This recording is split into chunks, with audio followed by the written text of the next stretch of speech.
Pasensya na mga kaibigan sapagkat iba na ang audio nito ng video natin. Kasi nung nag-edit tayo, nakita natin na as in buzzing yung microphone na nagamit natin. Anyway, kung meron po kayong Acer laptop mga kaibigan, especially na sa mga Acer Aspire 3 and Acer Aspire 5, at naka-encounter na kayo ng problema na kung saan ang inyong laptop ay magta-turn on naman pero biglang magsa-shutdown. What I mean, pag tinurn-on mo, magpapakita yung Acer logo, then bigla siya magsha-shutdown, mamamatay na siya. Tinurn-on mo, ganun ulit, bigla magta-turn on, then bigla magsha-shutdown. Well, narito yung ilan sa mga dapat nyong i-consider na mga piyesa na kailangan nyong gawin or na kailangan nyong i-check. Ito po para sa mga beginners talaga mga kaibigan.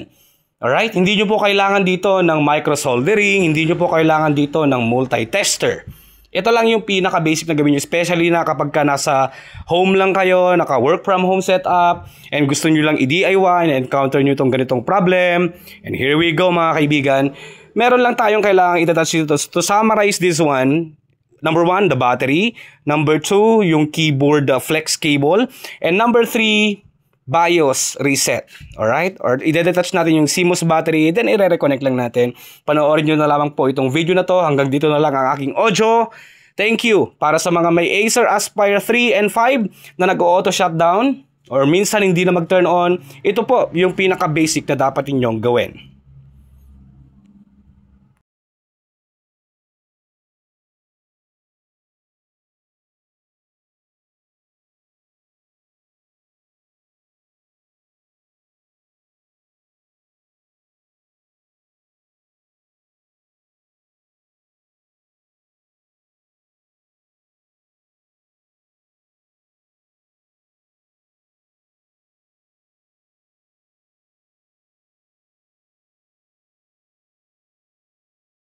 Ayan.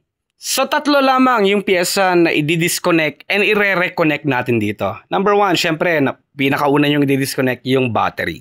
Susunod dyan mga kaibigan na kung saan pwede nyo rin po itong linisan is yung flex cable ng kanyang keyboard. Ayan na po. Yung mga pins na nakikita ninyo, pwede nyo pong linisan yan. Alright? Huwag nyo lang hayaan na mabasa, syempre. Then after that, pwede nyo rin pong i-detach mga kaibigan. Ito yung I think isa sa pinaka-finale na basic fix para sa mga ganitong eksena. Kung sakali man na ma-fix yung inyong laptop mga kaibigan. No?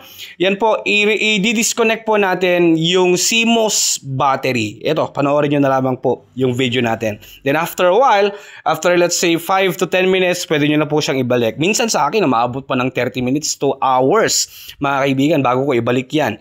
As in talaga. So basically, yan ang pinaka-basic sa lahat na ginagawa natin.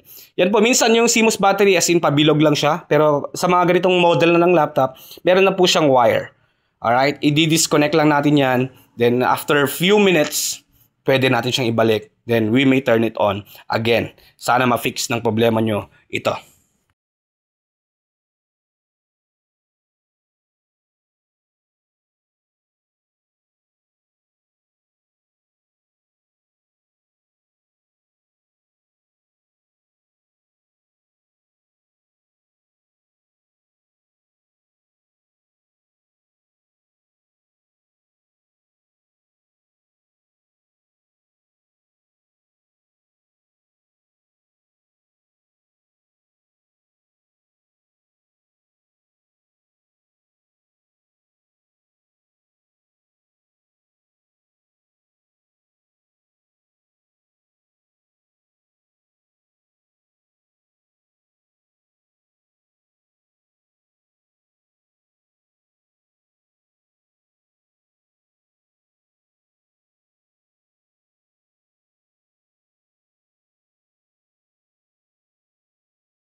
And syempre, as of this moment, since na-reset po yung BIOS nito, tinanggal natin yung CMOS battery, then binalik din natin. Pag tinurn on mo yan, kusa siyang magta-turn on, magsha-shutdown, magta-turn on, magsha-shutdown, magta-turn on, magsha-shutdown. Then, finally, later on, kung naayos man yung problema, kusa na po siyang magdi-display. All you need to do then, in this moment, is to wait hanggang sa mag-display siya. Kusa po siyang magsha-shutdown, then magta-turn on ulit, then magsha-shutdown, then finally, magdi-display na po yan.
And ayan, wala, 'di ba? Na-solve na yung problema, mga kaibigan. So in this laptop, yan po ang ginamit natin to solve the problem. Thank you so much po for watching. Maraming salamat for supporting Teacher Kevin PH. Thank you.